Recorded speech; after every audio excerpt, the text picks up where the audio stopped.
Hey, and welcome back to the Fully Booked Photographer podcast. Whew, the ninth secret. You've got here. You've made it from secret one to secret nine as to how to create a successful, sustainable, profitable business. So let's just talk about this ninth step then. And it's around business development. Because when you create a business, as you grow your business, as you reach whatever level of success you've defined you want to get your business to, the challenges change, right? And we're going to talk a little bit about that. But the first thing I want to talk about is what we call the car analogy. So, for those of you who are in the US, you're familiar with NASCAR racing, right? Or maybe some of you aren't. But, it's those really fast cars. On this side of the world, we talk about Formula One, those really fast cars. But often in business, we see people, who can't drive yet, just jumping into the NASCAR or the Formula One car. Tell me this, what's your likelihood of making the first bend without crashing if you've never driven before? I hear a crash. Can you hear the crash, guys? I can hear the crash. So our philosophy about business development is that it's about, first of all, defining your own success where you want to bring your business. And second of all, then, as you grow your business, you learn, you implement, you grow, you become unconsciously competent. And then for the next step, then, you then learn, you grow, you implement, and you become unconsciously competent. So in the car analogy, you first get your driver's license, and then maybe you get into a 1 liter car. And when you're fully competent in a 1 liter car, then you might get into a 2 liter car. And then you might be ready for a Porsche or a Porsche, depending which part of the world you're in. And then you might be ready to get into the NASCAR and the Formula One and make it a success. So that's our philosophy. So Janine, talk to me, right, about your journey in personal development and the various stages, right, of your journey to create the business you've now created and how the challenges change and how the importance of continuous learning and learning about the business of photography as distinct from the art and science of photography. Actually link those together for us too. Okay. So I don't know if we've talked about this on the podcast yet, but you guys know I come from an engineering background. So I got my degree in engineering and I was a mechanical engineer and worked for Motorola. I got into photography because they were sending me to China and I wanted to have a good camera so I could take good pictures when I was overseas, right? I'm going to go to the Great Wall, the Forbidden City. Why go to all these places if I couldn't take amazing photographs? So I bought a camera, and the camera store I was at, then I was like, well, I don't know how to use this camera. So my education in photography started with, I need to learn how to use this piece of equipment that I just purchased so I could take good pictures when I go overseas. And I fell in love with the art and science of photography. I was an engineer, right? So this is a technical piece of equipment. It just fit right into my wheelhouse. And now I was creating something a little bit different than what I was creating in the engineering world, but I was still using a tool to create. So the first few years, all the education I got was based around how to take better photographs. The photographers that were teaching the courses, some of them were wedding photographers and some of them were portrait photographers. And I started assisting on the weekends when I wasn't engineering. And I ended up going and photographing weddings with these guys. And I fell in love with photography. And that's what took me away from the engineering world. The more I fell in love with photography, the more I didn't like sitting in a cubicle designing little boxes for Motorola. And I was like, I'd much rather be interacting and photographing and being with happy people all day. And not that engineers aren't happy, but you know what I mean? Like cubicle or out in the world photographing people. And I always knew I wanted to run some sort of business. I just thought once I left Motorola, it would be like an engineering firm or something. Little did I know I'd end up doing a photography studio. So in the beginning, like you said, I had to get my driver's license. And so I absorbed everything that you could possibly imagine. I was in Atlanta at the time. So I got involved with PPA and the Georgia Photography School, the Georgia PPA, the affiliate, was very active. And I was very lucky because some of the most amazing photographers and educators in the country were based out of Atlanta. That's where PPA is based, right? So their local affiliate was incredible. I went to every weekly meeting I could. I went to the state Georgia school in the beginning when I was still working at Motorola. That was my week vacation. I took my week vacation to go learn photography. And so in the very beginning, it was all learning the art because I didn't have that. I didn't grow up in a business. I didn't have it as a hobby. It was everything I had to do to learn the art of photography. And then once I decided I was going to start running the studio, then I was like, oh, shoot, I need to learn how to make money doing this. I can't leave. Like they call it corporate America, like your golden handcuffs. How am I going to leave this corporate job where I'm making really good money to then go run a studio? And I wasn't going to do that, right? I wasn't going to go backwards. And so I had to learn, I decided very quickly I needed to learn the business. And at that time, PPA offered a business course. It was Ann Monteith taught it. And I went and learned from her and Scott Kirkian on how to run the business of photography before I ever quit my job at Motorola to start learning how to run the studio. And so right in the beginning, after I got comfortable with how to click a camera and run lights and things like that, I started learning the business. And the business actually to me became just as I had such a passion for the business as much as I did for the photography. And as soon as I felt comfortable with the photography, then everything I dove into was how to improve the business and all the education I started taking. And then, I mean, obviously I still always am learning and growing in the art sense. And as I started changing what I photographed and still changes what I photograph, I'm always learning and improving the craft, right? Because the more we charge and the more clients we want to attract, and trends change, right? If I was still photographing what I did in 2000, I would look like you know what I'm saying? So like you still have to stay up to date with what you're photographing and how you're photographing and staying modern with the work that you're producing and what the clients want and really listening and looking at trends and things like this. So I'm always doing that, but oh my goodness, running.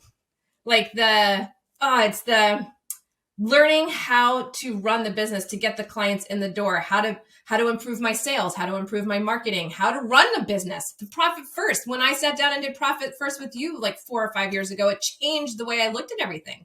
The Daniel Priestley course, the KPI course that I took, changed everything on how I viewed how the community looks at me, right? And how to become more of an influence in your community and how to market yourself online and things like that. So it's always gone hand in hand. But as I, in the beginning, you're very, like, this is one analogy of yours that I actually can get behind because it's so true. I had to learn how to drive the car. And then I was able to get into faster and faster and faster cars. And now it's a point of trying to go from point A to point B. What got me here won't get me there. So now I'm having to learn new techniques. And now it's all about leadership in the studio and hiring and HR. And and team management. And it's a totally different beast that I'm learning.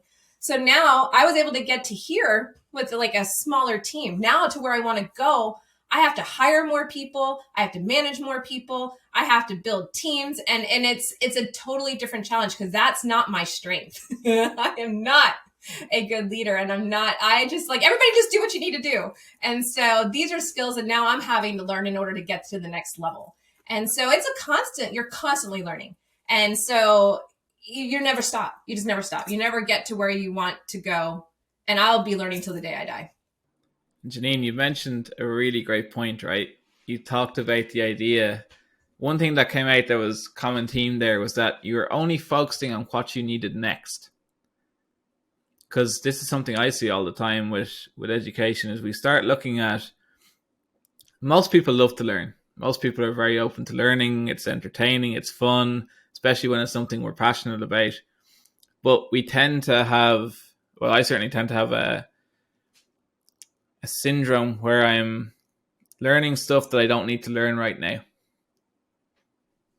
And then as a result, not implementing because I'm learning stuff that I don't need at this moment in time. I think that was really evident in your story. Like you started off with the photography and that's what was most important in the beginning. And then it moved on to the business. And then you're, adding in little elements of both as you're growing and learning. And I think we've seen some members kind of get absorbed with learning stuff that's not relevant right now to what they need to do to build their business. I think that's an important lesson, is that you have to choose something to learn that's relevant to your business now, learn it, implement it, refine it. I won't say perfect it because it's tough to perfect anything in life. Make it the best it possibly can be, and then pick the next thing to learn. Any thoughts on that, guys? Well, Brad, I want to bring you in on that. Before I do, I want to use another analogy just to annoy Janine. So I remember years ago being told about the green-eyed monster, right? So from a distance, the eyes look like emeralds, right? And then you say, oh, I'm going to chase those emeralds. Look at those emeralds. I'm going after those emeralds. And you go and you chase after the emeralds and you run towards it, the emeralds. And then eventually you get there and you realize it's a green-eyed monster, right? And it just destroys you. It eats you alive. Often we talk about it too as shiny object syndrome. But that's everywhere, Brad, right? We see it all the time. I even suffer from that myself sometimes, right? So, in your experience being a third generation studio, right? You've had to adapt and learn and grow all the way through that through that stage as a business, to be in business more than 40 years. Like, how do you deal with this need to grow, but grow in a planned way and not run after green-eyed monsters? It's great, Ronnie. You always ask like 5 questions in one. So it's fantastic. Before I answer your question, I just want to say that I'm very proud that we have now transcended into being real scumbag marketeers, and we are now mentors telling people about how important mentorship is. And just that seems quite a weird thing, because every mentor I've ever had has always preached about the importance of having mentorship, and he always sat there rolling the eyes, thinking, "Oh yeah, but I'm paying you for it." Of course you're going to say that. And now here we are on a podcast, mentoring people, but also telling people how important it is to get mentorship. It's come full circle. We've done a full circle of it. But yeah, no, mentorship is very, very important. And to answer your specific question about the green-eyed monsters, I suppose my journey with mentorship and training really only started until about 2017, about 6 years ago. And that only started when I realized I had a problem I needed to solve that I couldn't solve myself. So when I discovered a problem I couldn't solve myself, I then went to try to fix the problem. That's when training, mentorship, all that kit and caboodle kind of started of me going down those paths to better myself. So I've always had the plan in mind of what I wanted to achieve, and I'd be laser focused in the mentorship that I took to make sure I was taking a step towards the right direction, towards the goal that I wanted. That's how my training in Facebook ads. I didn't even have mentorship in Facebook ads until I'd been running them for 5 years. And then there was one particular thing I didn't understand that I wanted to learn, and then it kind of opened Pandora's box. Which I think is what Jonathan was talking about earlier, because it kind of does open Pandora's box. But you have to have a clear understanding of what path you're on and what you want to achieve, and just be laser focused on the thing that you need to catch up on and be the best at right now to be able to move your business forward. And sometimes some of the best piece of advice I ever heard was that moving yourself, if you're like a 3 out of 10 or something, moving yourself from a 3 out of 10 to like a competent level up like an 8 out of 10 sometimes just isn't worth the time invested. Double down on the things you're really good at and the things you're passionate about. And by all means, have an understanding of the other aspects of running the business, but make sure you have a team in place that can do it. A great example of that is phone calls. I've spent a vast amount of money training with the wonderful Steve Saporito on building my knowledge and awareness of how to make those phone calls, and also my teams. To a point now where I'd say I'm pretty competent in not doing the phone calls, but in understanding what makes a great phone call and to be able to advise on that. But I knew learning how to do it myself wasn't the best use of my time. But understanding how they work and how they're implemented into a photographic studio and how they're used further is what my key strengths should be. So Brad, you made a great point there about mentors preaching the importance of mentorship, but even as a mentor and a coach, for me, you never stop learning. It doesn't matter what level you're at. And if you get to a level where I find it difficult, not personally, but I see people finding it difficult when they reach a certain level of success, they adopt this, their ego takes over and they adopt this my way or the highway approach to things. And I think that can be detrimental, because I'm going to quote the great Master Yoda. And he told Luke in Empire Strikes Back that you must unlearn what you have learned.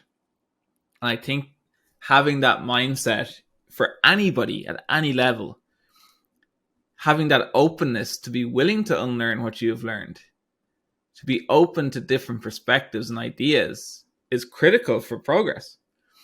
And I think every top leader or entrepreneur you see, they have that open-mindedness. Like, they're not fixed. They have that growth mindset. They don't. Jeff Bezos, I'm sure, doesn't believe he knows it all. A very special man. Steve Jobs was. All those top guys, Mark Zuckerberg, Warren Buffett. But look at how much Warren Buffett reads every day. He's always reading. He's always learning, even at 84 or 85, whatever age he is now. So I think that becomes more challenging the more successful you get, because you have to fight with yourself sometimes to keep that open-mindedness. Ronan, what's your experience with that? Because I know you're always preach that you're a lifelong learner. Yeah, I think the day you believe you know it all is the day you fail.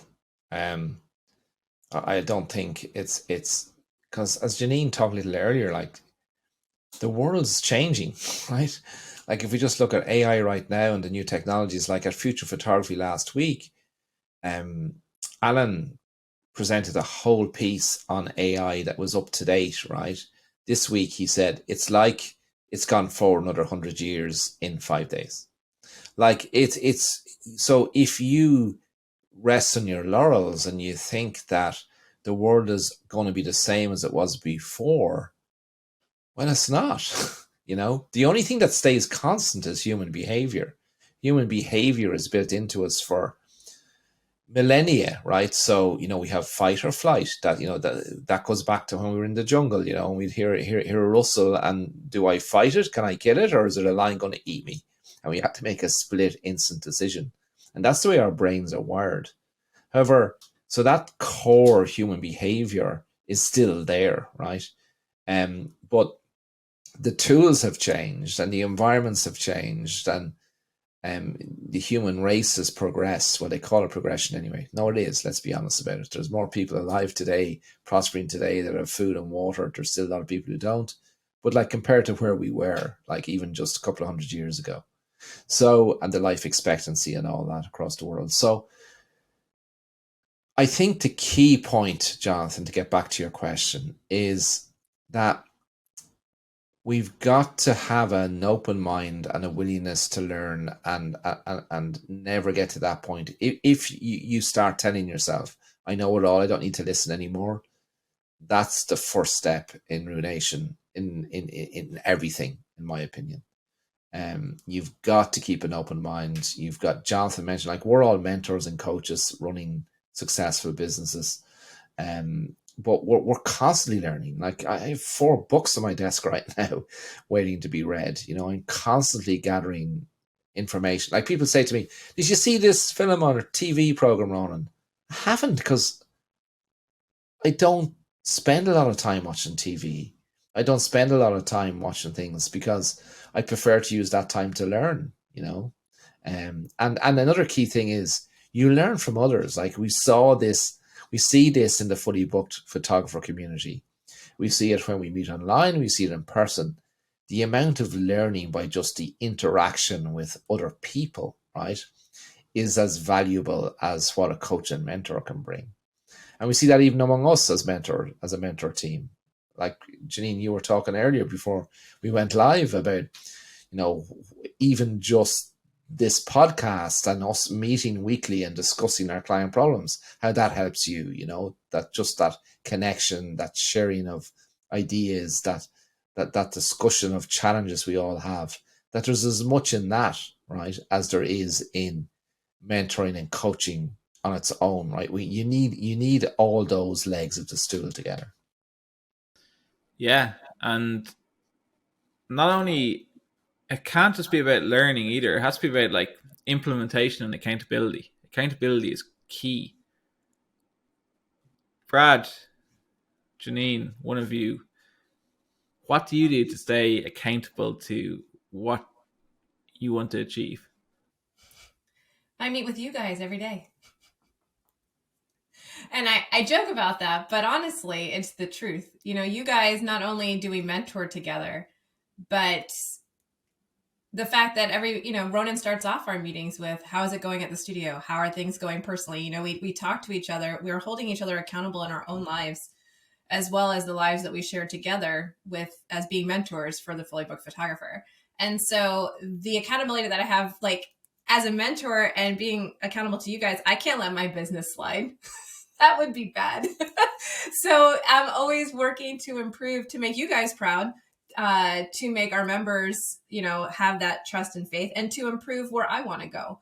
And so you guys are an accountability group for me. But then I also have a personal one too, with a group of photographers. And there are 3 ladies that I meet with. We meet on Zoom sometimes, and then we're always texting each other.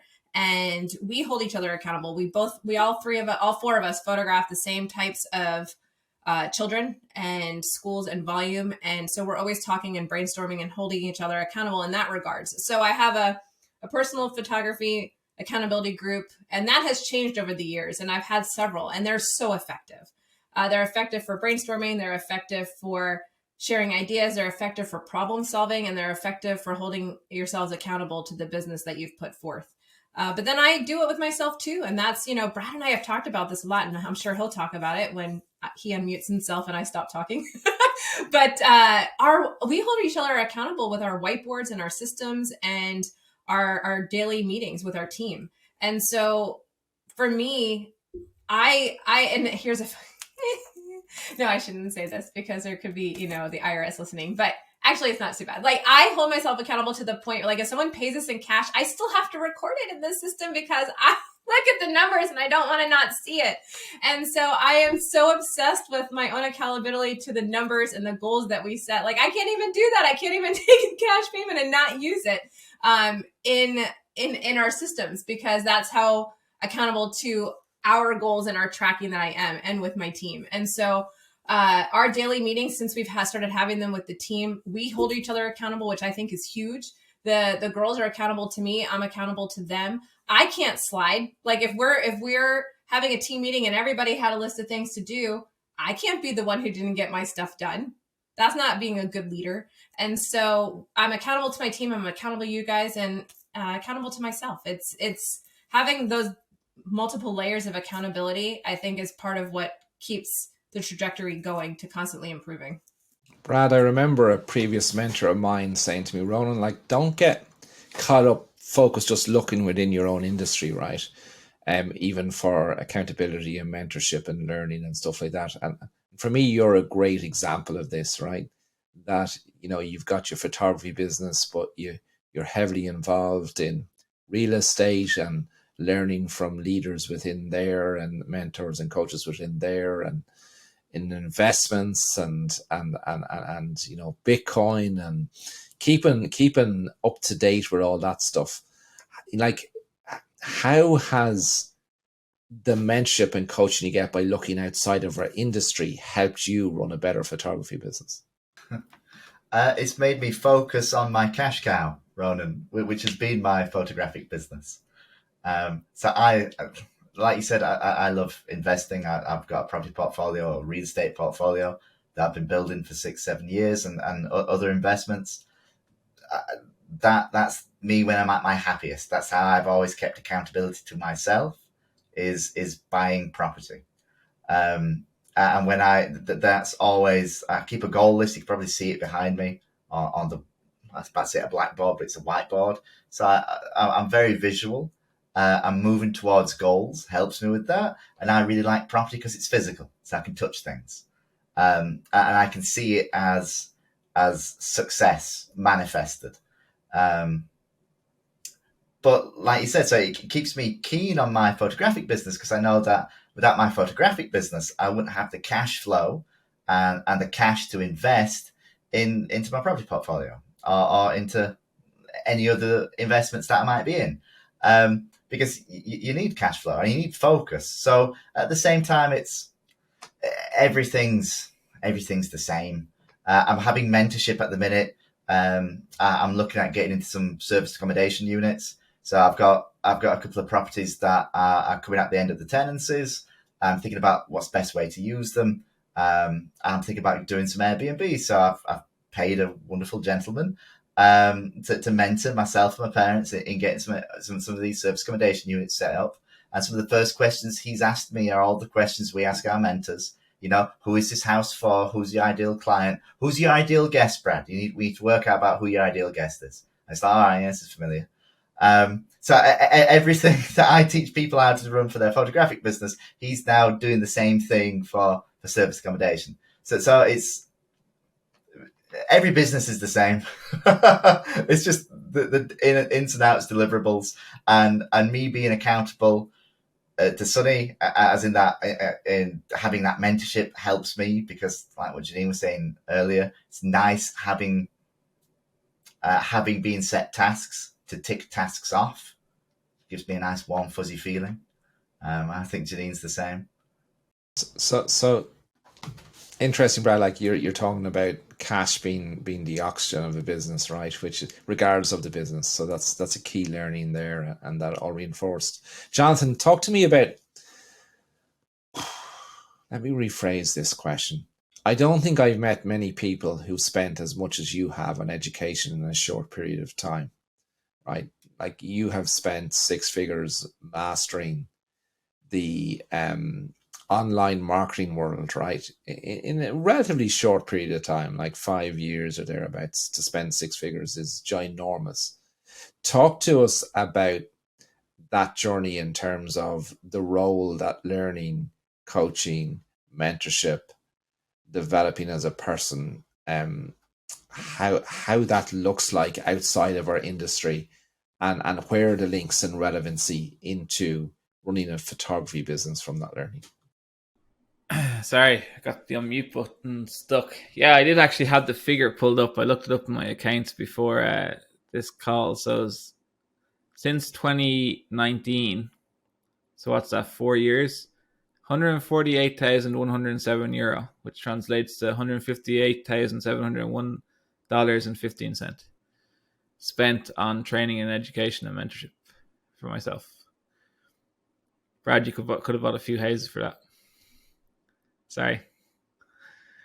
But no, I mean, it's had a profound impact because it's had its advantages and disadvantages, like I've spoken about. So yeah, you can invest in education and mentorship, but if you don't implement and do it, then it's a waste. It's like just a complete sunk cost. But if you choose your mentors wisely and you invest and you implement and you accept that, yes, I mightn't get it right the first time, and I might need to refine and adapt and grow and improve, and it takes time. Like a lot of people are searching for silver bullets, and it's the same in any industry. And most marketers out there will, no matter what industry they're in, will market their solution or their training as a silver bullet because that's what people want and that's what people buy because it's easier to sell. And I think the biggest learning from all of it is that if you don't have your mindset right, you won't succeed. And one of the things when I was getting started in the affiliate world, I struggled for 2 years. When I first started learning about affiliate marketing, badly struggled. I couldn't get anything to work. I think you told me it was a scam at some point until I started printing money, and then you weren't so sure. But what I had to do personally was I had to borrow my mentor's confidence. I said, look, I'm all in now. I'm just going to do exactly what you tell me. I'm going to borrow your confidence and I'm going to trust that it's going to work. That was the changing point for me. That was the biggest learning. And that's a mindset thing. And I think mindset is vital across any industry, any niche that you're in. So Yeah, that's it. That's the foundation. But I think you can learn from how other educators do things, in terms of like the communities they build, or the best way that people learn and absorb information, and how to, for us, in the Fully Booked Photographer, how to create trainings and courses around that help people in the fastest way possible, the fast track their success. So there's huge learning in that. And then you get experience of geniuses who are just, beyond what you'll ever see in the photographic industry, that are in much larger industries that operate at much higher levels. And I don't mean that in a degrading sense or way. I just mean that our wonderful industry is smaller, and that there's other industries out there that are much larger with bigger volume and attract really, really, really top level people. And you learn from them and you can translate that across. So, yeah, I don't know where I was going with this point. I think just the foundation is mindset and attitude, taking responsibility. Love it. Love it. Love it. Love it. Love it. So, my experience has always been that you got to stay open with a mindset of growth. You've got to understand what you want to define your success for your business for, and then align yourself with people who can help you get there. And at the Fully Booked Photographer, we're pretty clear on that. As Janine has spoken, like, we've identified that there's 3 possible levels you can bring your business to. None of them are better than the other, because you define your own success. We've identified, the lifestyle business, the thriving business, the saleable business as possibilities that are open to you. And the challenges change along that journey. But what you can be rest assured is, at the Fully Booked Photographer, we're there to support you to fast track your success to wherever you want to get to. Once you realize we got to learn to drive first, then we're going to get into a 1-liter car, then we get you in a 3-liter car, then we put you into a 6-liter turbo, and then we put you into the NASCAR Formula One car. And we've designed all of our coaching, training, mentorship around helping you achieve that. So, guys, I can't believe we've come to the end of this series. This 9 secrets to creating a sustainable, successful, profitable business. But it's been fun, right? And we're not saying the podcast is over, just so people don't get confused. We're not saying the podcast is over. But it's been fun just going through this 9 series. And it's really important that below, we're here to support you. And that's why we have our 30-day Get Fully Booked challenge, right? So all you have to do to participate in that 30-day Get Fully Booked challenge is click on the link below, and you'll be able to sign up for the next one. And now it's up to you. We're there for you. We're there to support you, but you've got to make the commitment. You've got to make the commitment to yourself and to your business to master not just the art and science of photography, but the business of photography. And you know what? It's okay if that's not for you. Once, right, you don't complain then that you can't create a business in the world of photography, because you absolutely can. And Ronan, I think it's important that we remind our listeners that if you are enjoying the podcast, to make sure you're subscribed, make sure you like this video or this episode, and make sure to share it with your photographer friends. Or, Janine, you have many friends listening to it who get value from it outside of the industry too. So I do indeed. Definitely share us. This is the podcast you're looking for. So on that note, we'll see you all soon. So bye from me. Bye from Janine. Bye from Jano. Bye-bye.